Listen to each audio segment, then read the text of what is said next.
Ryan, Yep. let me see that for a second. The light is on. This means it's on mute now, so just take that off mute. You should be on. Testing. Hey. The on switch. It's funny. Usually when you hit an on switch, it makes the light come on, and in this case, it makes the light go off. Okay. I'm going to greet you in the language of this place, in the Blackfoot language. Thanks for coming out. Ken did a great job at introducing you to the lives of rattlesnakes.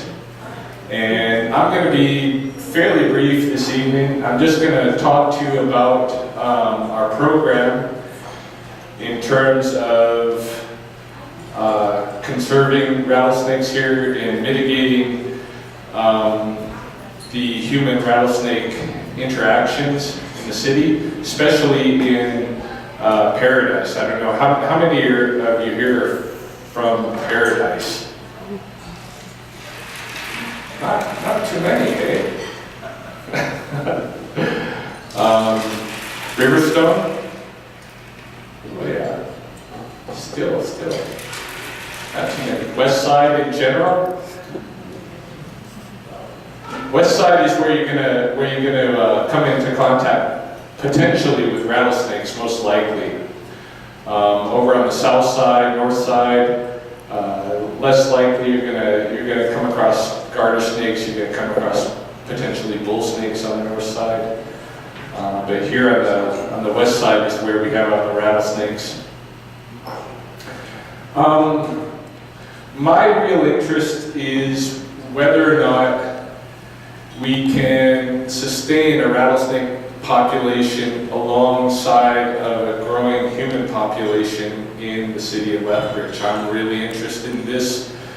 It's something that I think has been a long-standing, the rattlesnakes here have been prosecuted for over 100 years by people who misunderstand them. Your chance of getting bit by a rattlesnake is probably less than your chance of getting poked by a porcupine. And how many people here have been stabbed by a porcupine? Probably not too many, right? So I really want to see us be able to get along, and I was very honored a couple of years back to be recruited to take over the work of this program for the city. This picture is the largest rattlesnake that we have in the city of Lethbridge. This is the biggest one I've ever come across. It might be 4.5, might be 5 feet long. But in general, a rattlesnake, its strike range is about half of its body length. If it's a younger snake, it might be able to get its whole body length involved in the strike. I'm going to tell you, just 2 days ago, I stepped right on top of a rattlesnake. That was in Cottonwoods. And it was in a snaky area. I was there on purpose. And I normally dress like this, right? I was advised by Ken this evening, please wear shoes and pants and all this, but no, this is how I dress. I'm not going to dress up. I'm not dressing down. This is the way I'm going to arrive probably to your homes if you happen to call the rattlesnake hotline. I stepped on a snake 2 days ago with these sandals on, and I didn't put a lot of weight on it. I didn't know it was there, but as soon as I stepped on it, I knew. The buzz is familiar. And I stepped back, and I didn't get bit. And actually, I ended up putting a camera up to the snake, and it never struck at the camera. Probably 80 to 90% of the snakes that I encounter, even when I pick them up with this thing, which isn't, it's not very comfortable. you imagine being picked up by this like prod on the side of your body like this and lifted up? We've got one here. It's as comfortable as we can get for something to pick up a venomous snake, but I wouldn't want to be picked up by it, and yet 80 to 90% of the time the snakes never strike. By the way, when we're picking them up, we are supposed to wear gauges.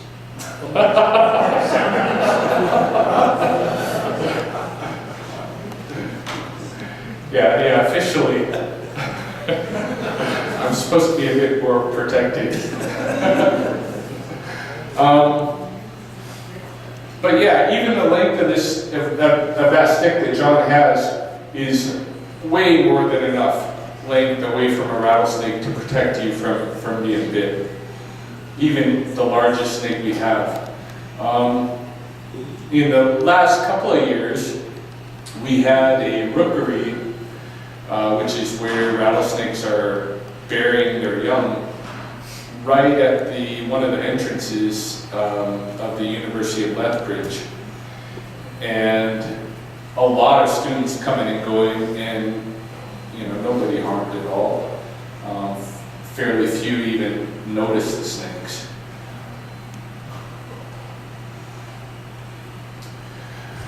When I look at the rattlesnakes personally, even when they're upset, as this one is, I notice this little face that they've got.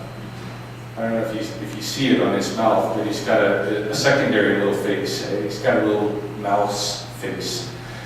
And the whole reason behind their venom has to do with this face. It has to do with their prey, that they are venomous for the purpose of debilitating their prey, little rodents, little mice, gophers, sometimes birds.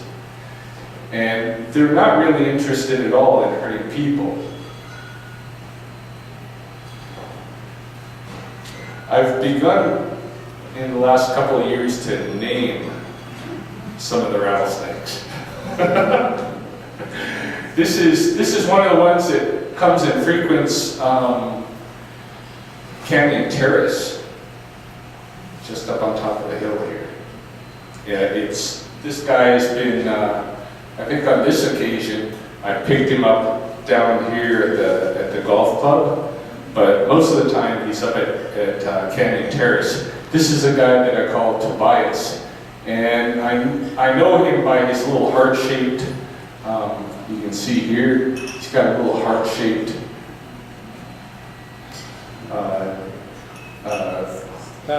pattern, yeah. And you see it here, and you see it here. So this is Tobias, he's one of the locals. So I'm looking forward to the day that somebody calls the hotline, the rattlesnake hotline in Lethbridge, and says, Ryan, Tobias is in my backyard. You don't have to come pick him up, but I want you to know that he's here. I know you're interested in where he's going, what he's doing, and this kind of thing, and monitoring him. And he's here. It's no problems. So this is Tobias. If you see Tobias, he's a very large rattlesnake, actually, probably second largest rattlesnake that I know in Lethbridge, and he's very gentle. When I pick him up, this is actually a pretty large bucket, about like this. He lets himself out. He's very accustomed to the routine. So I pick him up, bring him to where I'm going to release him, open the lid, and he comes out, no problems. He's never struck at us at all. He's a real gentle giant. This guy is Two-Spot Sam. So named because he's got the two spots, right? And he hangs around Canyon Close, which is right at the top of the hill. Two-Spot Sam, another local. Another one that I hope someday somebody will call me and say, hey, I've seen two-spot Sam. He's in my backyard. Not a big deal, but just want to let you know he's there. All of these snakes in Lethbridge face some dangers. This is actually a fairly rare garter snake for the Lethbridge area.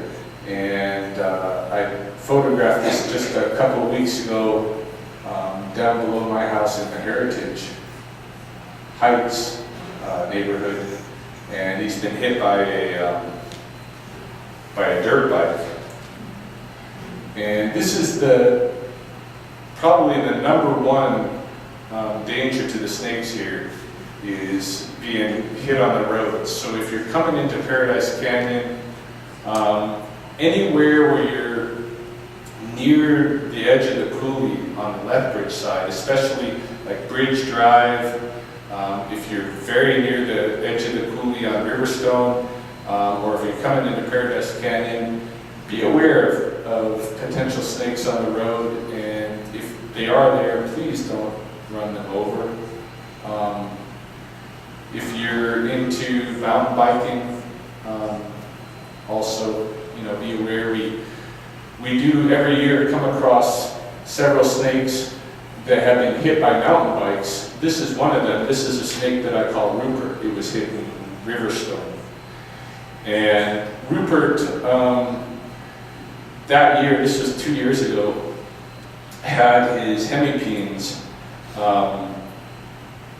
pushed out. And this is, with a rattlesnake, with the males, they have two penises. And his penises got squished out of him because of being run over.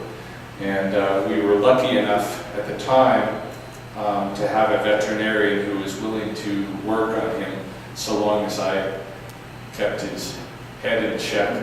Actually, every time there was a little bit of a rattle, she jumped about 10 feet back. But yeah, Rupert was operated on. He was one of two snakes that year that had this exact same problem from being run over. He was found in Riverstone. The other one was found on 3rd Avenue by the McDonald's downtown, actually. And that one didn't live. The injury was already too late by the time we got to it. It was necrotic, and he got infected and didn't survive. But Rupert did. Rupert lived at my house for a couple of weeks, about 6 weeks, and then was released back at a hibernaculum at the end of the season. And we haven't seen him since, but we're hoping that he's still around. The second most danger that these snakes face from us is garden netting. If you buy the netting at Home Hardware or Walmart or wherever, the stuff to grow your tomatoes in, the things to grow your vines on, this netting, and I think John is probably going to show you some examples of it. Anything that a snake can get its head through is a real danger to it. Once they get their head through, their heads are actually quite a bit smaller than their bodies. They get their head through, they get a portion of their body through, and they realize they can't go all the way through it. They try to back up, and because their scales are aimed toward the back, they end up getting caught up in this stuff. It's like a gill net for them. And every year we pull snakes out of this netting, sometimes dead. This one, it was a lucky one. We got it while it was alive. But they use a lot of energy. As you can see, he's really, really twisted up in this netting already. Once they get stuck, they panic, and they start trying any way that they can to get out, and they generally end up strangling themselves. 50% of the snakes that we find in the garden netting are dead. So if you can avoid this netting by any cost, please do. This was another situation. my wife Adrian and I are cleaning the snake off, somebody was laying tar underneath their stairway, and the tar is warm and inviting for the snake. The snake went out on the tar, the rattlesnake went out on the tar and got stuck solid to the tar, and I peeled it off, and it lost some scales, and then we had to use a vegetable oil to clean the tar off. Not a usual kind of situation, but another thing that can attract snakes. So if you are laying tar for any reason, just be aware of that the warmth will attract them. And this is the end of my presentation, just showing that we have a Facebook page called the Rattlesnakes of Lethbridge, and you're very welcome to like it and join it and follow it and see what we're doing. I try to tape, video record most of my rattlesnakes encounters during the summer, and so it's a good way to keep up with what we're doing and to keep educated about where the snakes are and what they're doing and what we're doing to mitigate those circumstances and how to live, coexist peacefully with the snakes. So if there's any questions, yeah.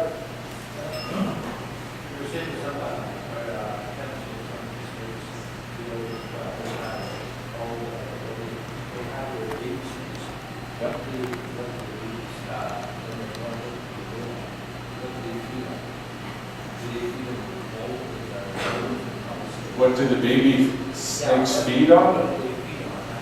Baby snakes will feed on things like worms and grasshoppers, things like that. Yeah, I suspect it's mostly grasshoppers, because the time that they're coming out, it's the end of the summer season, and that's when we have our grasshopper, that's the height of the grasshopper population.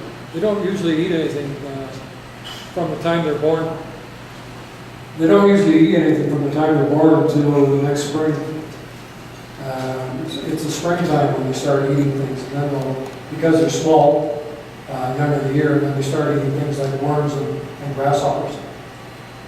So, but when they're born in August and September, they usually don't eat anything.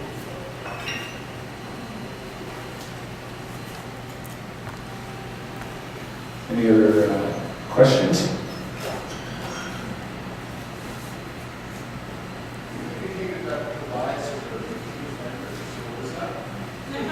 What's that? Hi, Adrian. How are you? Good, thanks.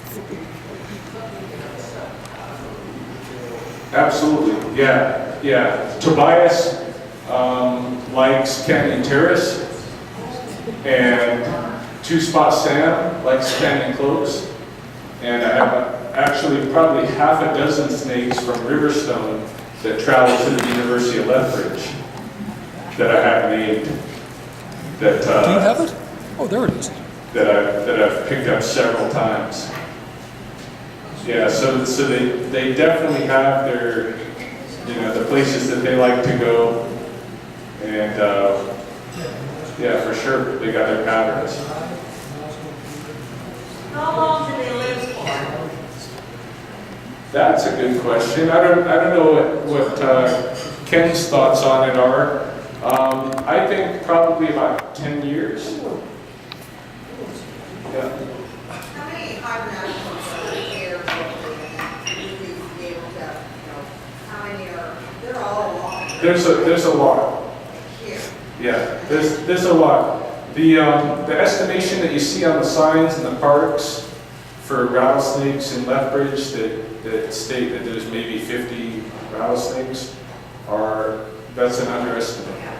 But how many hibernacles? Because I know you guys go in and count them. Yeah, there's okay, what I personally know, Yeah. there are 3 hibernaculums in Cottonwood, a couple in Thompson, 2 in Riverstone, 1 by the University of Lethbridge, and at least 1 by Bridge Drive. But those are just the ones that I'm really familiar with. But there was a woman that did her master's at the University of Lethbridge that noted at least 4 in each of these locations. So there's several. They're a pretty healthy population. I know I was emerged, there was a lecture when we talked about, fights and stuff. At that time, that was like 20 years ago, and I think there was like 3 or 4.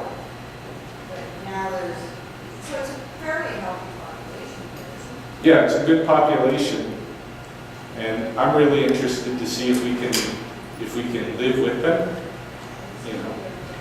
If we can manage to sustain that population, even though with a high human population. Yeah. I'm just curious what it's typically like for you. Like someone finds it in their backyard, they call you. Yeah. How long does it take you to get there? Does the snake just kind of hang out in one spot? And then what do you do and where do you take it? Yeah, the typical call is an evening call. Might be around dinner time or even later. And it takes me about 10 minutes to get to the site. Normally, even as I'm talking to the homeowner on the hotline, I'm already walking out the door, already getting in my vehicle and hit the road. I live I live in Heritage now. I was living in Riverstone last year, so it's a little bit quicker to get. Most of the calls are here in Paradise. At the top. And I can say also, my name's Sherry, I'm a snake picker-upper as well. When Ryan's busy or on course or whatever, I actually live in Paradise County, so I'm very close. Oh, my next question. What happened to him on vacation? Yeah, Sherry's with the city. There's actually a couple people with the city and a couple of volunteers. So if I'm not readily available, it goes to Sherry, or it goes to Dave, who's also with the city. If they're not readily available, it goes to John. And we have a new volunteer. What's that? Scott. This season.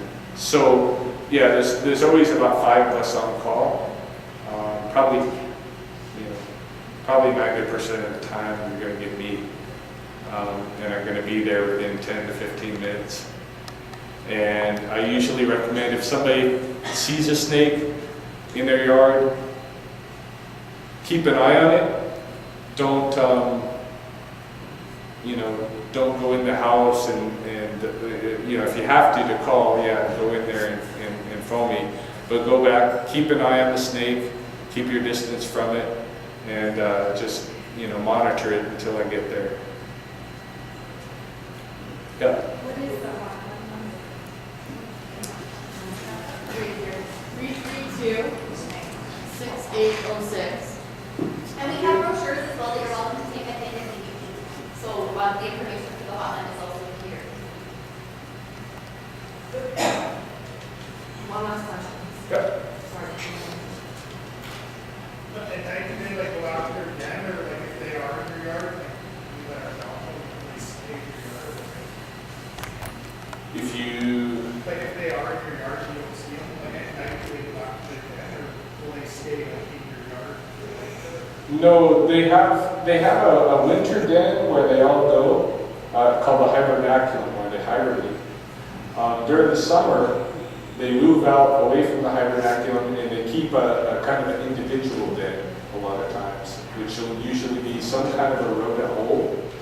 It'll have a place where they can get shade, it'll have a place where they can get sun, and they'll stick, in a radius around that area where they can quickly retreat into the hole if they need to. So if there's a snake in your yard and it's denning up, it's not going to leave. It's not safe to put your pets out there. No, if during the day during the summer, at night, does it leave? No. Or will it stay in your yard? If it has a den in your yard, it's going to stay in your yard. Do they move at night? They move at all times of day. They are somewhat nocturnal. They've got like this temperature radius where they can't be too hot, they can't be too cold. So during the hottest part of the day, they're not going to be moving around. And during the coldest part of the night, they're not going to be moving around. But in between both of those,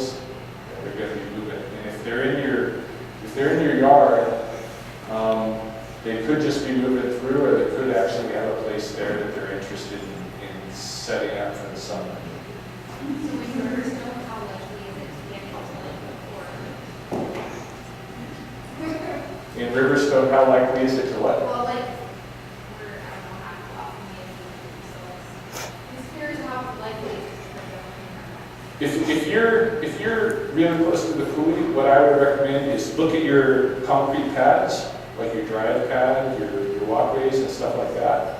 Make sure that there's no holes going underneath them.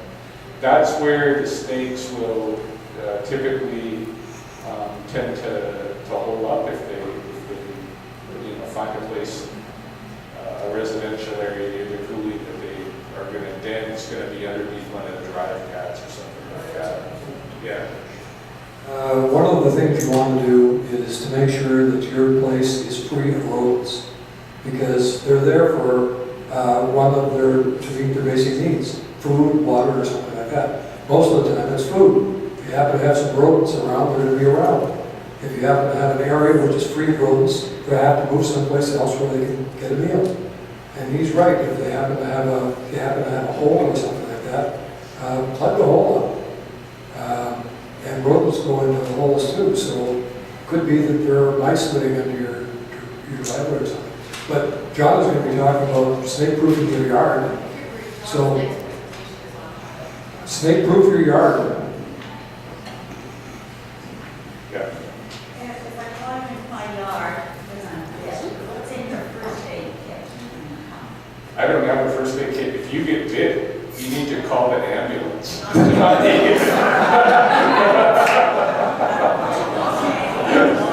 911. Yeah. The snakes here are not, like I think Ken talked about it, they're not generally like deadly or anything like that, but you do need to seek medical attention. Have you ever been hit?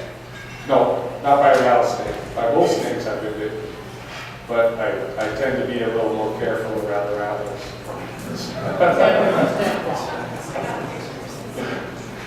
Yeah, I grew up with snakes. Like I've had snakes in my life since I was 8 years old, so I can kind of read their body language a little bit. So Sherry says she's got pictures of me with the rattlesnakes, but that's because I know that they're low alert. He's like a snake, it's weird. Is it true that you can tell the age of the snake by the number of rattles or sepals? Not exactly. You can tell how many sheddings it's had, but even those rattles, each one of those buttons represents basically a shedding, but they break off ultimately too. So you can have a very old snake. You can have a snake that's 10 years old and maybe has shed 50 times, and it might have 10 rattles. So it's really hard to tell. I've come across very mature old snakes that have had their rattles completely broken off and can't even warn you if you're near them. Because the rattles are pretty fragile. So yeah, it's hard to tell from their rattles alone. When you get good at like if you've known snakes for a while, you can kind of guesstimate their age by their body size, but that's probably one. My question about striking. So you made the comment that they can only strike half the body length? Generally, yeah. So my fear is that I'll see a snake, it will slither towards me and attack me. No, So if I see it, it's not gonna. it's never going to slither toward you. I shouldn't run away. Like, what is arbitrary? Okay, if you come across a snake in a coulee, say for instance, like I was saying just 2 days ago, I stepped on a snake. It was underneath grass, which is kind of unusual. It was underneath grass and I stepped on it. I jumped back just about 2 feet, not any further, because right now, if you're out in the coulees and you encounter a snake, chances are you're in a hibernaculum area. And if you jump or run in any direction, you're going to be putting yourself close to other snakes. So I jumped back just a couple of feet in the direction I had already come to get off of the snake that I was standing on, right? And to get out of strike range. Strike range, if a rattlesnake, the biggest rattlesnakes here are generally about 3 feet long, right? So you've got about 1.5 foot of Yeah, They've got to get set up and straight. yeah, they have to get set up to strike. And in the case that I had the other day, it was already under the grass, so it had to come out of the grass to get set up, It's so. not gonna chase you. No, it will never chase you. The most aggressive snakes that we have here are actually the bull snakes. The rattlesnakes want nothing to do with people. And if you're on the north side, the only time you're ever going to have a snake potentially even act aggressive toward you is going to be with the bull snakes. Yeah. Sure. Sorry. How's the rattlesnakes interact with other snakes and particularly those snakes? That's a good question. What I see over here in terms of the denning is you get rattlesnakes and garter snakes denning together, but no bull snakes. And there's this kind of a myth that bull snakes eat rattlesnakes. I'm sure Ken is like chomping at the bit to talk about that, but I don't know. But it does seem like the rattlesnakes and the bull snakes do have the city kind of divided, where bull snakes are on the north side, on the other side of the river, rattlesnakes are generally on this side, and they don't mix very much. Imagine riding on stone, there's about 3 or 4 rattlesnakes together, with a couple of bull snakes, like the same area. Rattlesnakes and bull snakes don't have, they don't care about each other. They don't hate each other. One thing about snakes, period, they have a reptilian brain. They cannot love you, they cannot hate you. They can't love another snake, they can't hate another snake. They go on basic instinct, they go after their basic needs. Bull snakes will leave rattlesnakes alone, rattlesnakes leave bull snakes alone. Unless it happens to be a small, very small snake. A bull snake might go after it to eat it, but really other snakes is very small part of its prey. But they could go after neonates of other species. But in the Suffield range, where you have a lot of bull snakes, this is not snake country compared to the Medicine Hat area. Medicine Hat has got more snakes than any other area in the province. And the Suffield range, military range, has got lots of bull snakes and lots of rattlesnakes, and you'll find them denning together there.